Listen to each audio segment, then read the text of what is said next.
Good evening mga ka-Evans.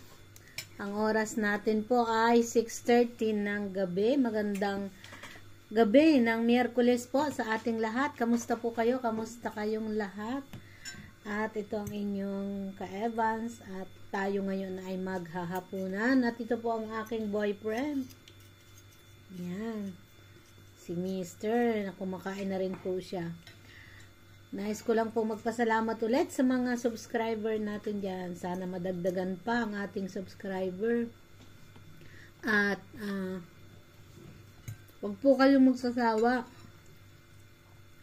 na manood ng aking simpleng mga ina-upload. Ang akin pong hapunan ay noodles, pansit canton. Si Mr. may ulam na mustasa at saka tuyo, dalagang bukid, at ito sili mahalang. Yan, ito po, ganito po ang kumain. Turuan ko kayo kung paano kumain ng spaghetti na hindi mahirap, kasi mahirap na kuhain sa plato. Ganito lang, turo ko sa inyo. Ayan. Lagay sa kutsara, tapos ganyan, paikot, paikot, paikot, paikot po, ganyan, paikot. Tapos sabay, subo.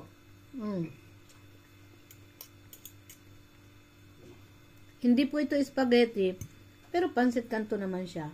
Pero kahawig, katulad. Lalagay nyo doon sa kutsara, tapos din paikutin, para hindi kayo nahihirapan na ipunin ang pasta or ang noodles. Yan. Nadikit. Di ba madali? Ito na po yung hapunan namin. Kumusta na kayong lahat? Ayos naman. Yan. Kamagot po si Mr. Magkaiba po kami ng kinakain.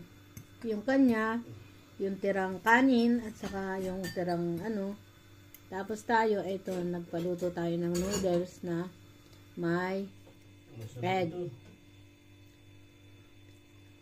Yan. So, salamat po sa mga viewers natin dyan na patuloy na nanonood sa atin, sa ating simple at sari-saring vlog. Naku, ayoko po nito, may sili. Yan po, usok-usok. Yan, at ito po ang aming second plate. Ang itlog pong tinalupan, tapos niluto ulit. Ayan. Ayan, o. Nginit, kita nyo, musok. Ayan. Shoutout po kay Sir Aspel Roma sa kanyang, kay Sir Ted. At sa kanyang team. Sako. Sa Team Sako, shoutout po Sir Ted.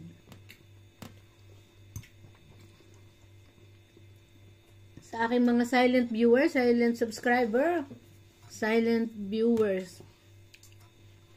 Kamusta kayong lahat? Kamusta?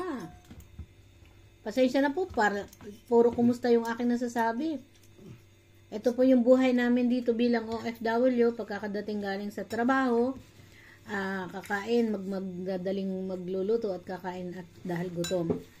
Dahil hindi po kami pakahapunan sa amo, hindi kami stay in. Dito kami sa bahay, kaya ayun, doble-doble po yung gastos namin.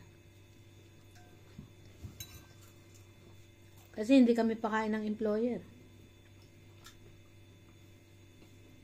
Ayan.